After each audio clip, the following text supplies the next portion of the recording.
All right, we're about to pull back the curtain on a really unsettling pattern of government secrecy. And this is a story that stretches all the way from the peak of the Cold War right up to the news you're hearing today.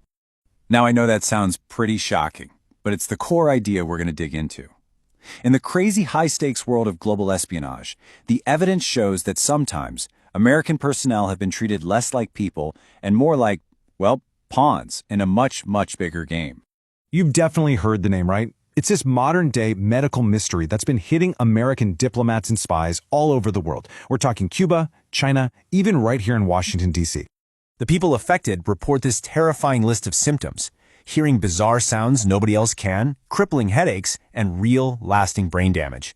And for years, the official government response has been, well, kind of wishy-washy, even as more and more people are getting hurt. But see, to really make sense of the confusion around Havana syndrome, we've got to rewind the clock. Because believe it or not, this isn't the first time something like this has happened. The playbook for what we're seeing unfold today, it was written in secret decades ago. And that brings us to the Moscow signal.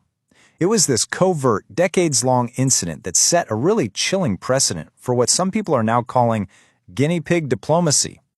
Okay, this timeline is just wild. For over 20 years, the U.S. government knew that its embassy in Moscow was being blasted with microwaves. So did they evacuate? Did they warn their people? No, they kept it a secret, even from the families and the children living there. And this is the part that's so hard to believe. The threat was almost immediately flipped on its head. It wasn't just a Soviet attack. It was seen as a live experiment, a once-in-a-lifetime chance to study the long-term effects of radiation on people who had no idea they were test subjects, their own diplomats. So this so-called research opportunity was made official. It became one of the most ethically messed up projects of the entire Cold War, and it had a fittingly dark name.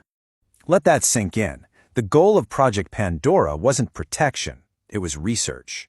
DARPA and the CIA weren't trying to build a shield, they were taking notes. They were fascinated by the possibility that the Soviets had figured out how to influence behavior or even control minds. And the way they did it was just chilling. In a lab, they'd zap animals with the same type of radiation to see what happened. Then they'd compare that data to the medical records they were secretly collecting from the embassy staff, who were, for all intents and purposes, the human side of this disturbing experiment. And the effects were absolutely not just theoretical. Medical studies eventually showed that the staff at the Moscow embassy had developed white blood cell counts that were 40% higher than average. That is a huge and very alarming biological red flag.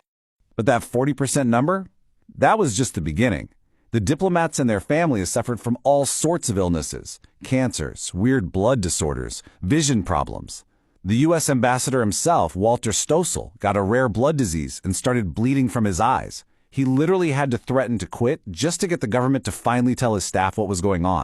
So why? Why keep it a secret for so long? In a nutshell, politics. This quote from Secretary of State Henry Kissinger says it all.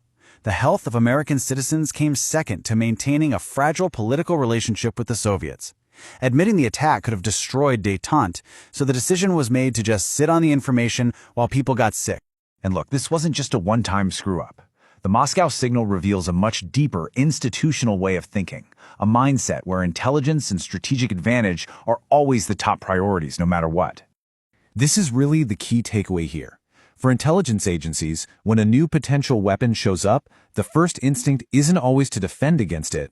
It's to understand it, figure out how to copy it, and see if it's something we can use. And you can see where the priorities lie just by looking at the budget. Huge chunks of money are dedicated to fighting outside threats, extremism, weapons of mass destruction.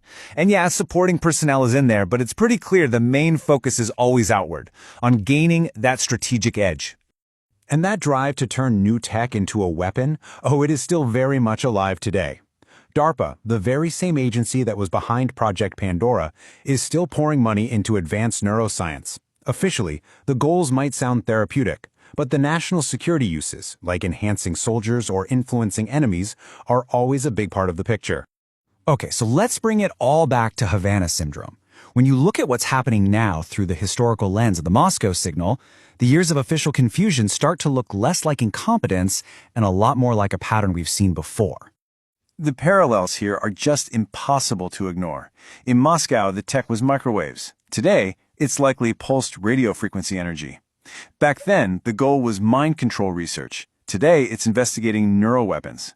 But the playbook, the secrecy, putting intelligence first, the awful human cost, it's disturbingly identical. So the Moscow signal proves that there is a history, a precedent for the U.S. government allowing its own people to be exposed to a hostile technology just so they could study it. And that history forces us to ask a really tough question. Is Havana syndrome simply the next chapter in that same story? Are American diplomats once again the unknowing test subjects in a silent war being fought with invisible weapons?